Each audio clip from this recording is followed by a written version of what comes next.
ពេលដែលការផឹកស្រាហួសប្រមាណខ្លាយទៅជាទម្លាប់ទៅហើយនោះតែរាងកាយរបស់អ្នកកំពុងតែរងគ្រោះថ្នាក់អ្វីខ្លះទៅអាការៈញោមញីក្រោយស្រវឹងដែលអ្នកគិតថាគ្រាន់តែគេងមួយភ្នែកក៏បាត់នោះតាមពិតវាកំពុងតែបំផ្លាញសរីរាង្គខាងក្នុងរបស់អ្នកយ៉ាងធ្ងន់ធ្ងរមិនអាចស្ដារឡើងគ្រាន់តែស្រាមួយក្អឹបដំបូងចូលទៅក្នុងមាត់ភ្លាមជាតិអាល់កុលនឹងចាប់ផ្ដើមបិទជញ្ជក់ជាតិទឹកពីកោសិកាភ្នែករំអិលភ្លាមធ្វើឲ្យអ្នកមានអារម្មណ៍ថាស្ងួតមាត់ស្ងួតភ្លាមតែម្ដងនេះជាសញ្ញាព្រមានថាកោសិកាកំពុងតែខ្សោះជាតិទឹកនិងរងការខូចខាតហើយបន្ទាប់មកជាតិអាល់កុលក៏ហូរចូលទៅដល់ក្រពះបើពុះទេទៀតនោះវានឹងជ្រាបចូលកាត់របាំងគ្នាស្ក្រពះដោយផ្ទាល់តែម្ដង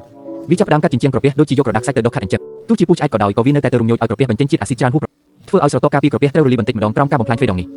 បន្ទាប់មកទៀតជាតិអាល់កុលនឹងហូរចូលទៅពោះវៀនតូចហើយជ្រាបចូលទៅក្នុងឈាមមិនដល់20នាទីផងវានឹងរាលដាលសពពេញរាងកាយធ្វើឲ្យសរសៃឈាមត្រូវបង្ខំចិត្តរីកធំឡើងហើយបេះដូងក៏ត្រូវប្រឹងធ្វើការទាំងលើសកម្លាំងដែរពេលនោះហើយដែលថ្លើមចាប់ផ្ដើមបង្ខំចិត្តបំបែកជាតិអាល់កុលចេញធ្វើឲ្យប្រព័ន្ធបំបែកជាតិខ្លាញ់ដែលកំពុងដំណើរការត្រូវផ្អាកជាបន្ទាន់បណ្ដាលឲ្យដុំខ្លាញ់ទាំងនោះក៏ស្ទះនៅក្នុងកោសិកាថ្លើម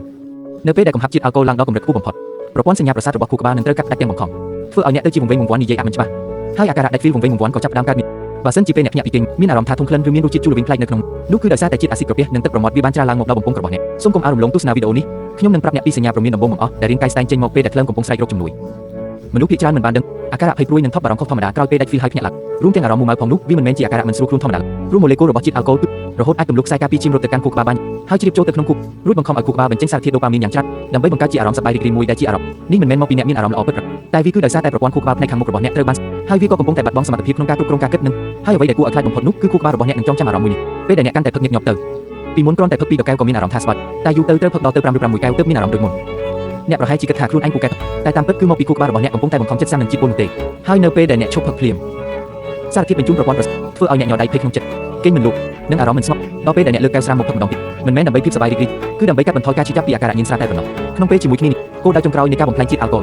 គឺថ្លើមរបស់អ្នកកំពុងតែរងការខូចខាតនិងបង់ថ្លៃយ៉ាងធ្ងន់ធ្ងរបំផុតជាតិអាល់កុលនៅក្នុងថ្លើមដំបូងឡើយវានឹងបំផ្លាញទៅជាជាតិអាសេតាល់ដេអ៊ីដែលសារធាតុមួយនេះត្រូវបានអង្គការសុខភាពពិភពលោកនិងទីភ្នាក់ងារអន្តរជាតិស្រាវជ្រាវពីជំងឺមហារីកចាត់ទុកយ៉ាងច្បាស់ថាជាសារធាតុកំពូលពុលកម្រិតមួយដែលបង្កឲ្យមានជំងឺមហារីក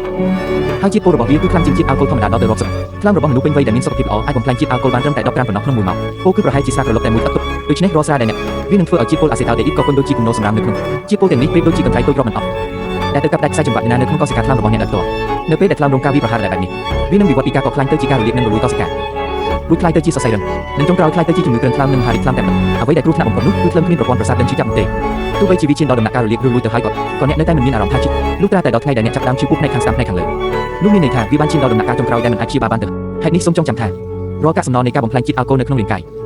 សុទ្ធតែកំពុងបង្កើតមហន្តរាយតូចដែលពិបាកនឹងស្ដារឡើងវិញលើកក្រោយមុននឹងលើកកែវស្រាផឹកសូមសួរខ្លួនឯងតើមកពីអ្នកចង់ផឹកពិតប្រាកដឬក៏ខួរក្បាលកំពុងតែបង្ខំអ្នកឲ្យផឹកជាចុងក្រោយសូមជួយចែករំលែកវីដេអូមួយនេះទៅកាន់មនុស្សដែលនៅជុំវិញខ្លួនអ្នកដែលគាត់ចូលចិត្តផឹកស្រាផងខ្ញុំគឺលោកជួបគ្នានៅវីដេអូក្រោយទៀតជាមួយ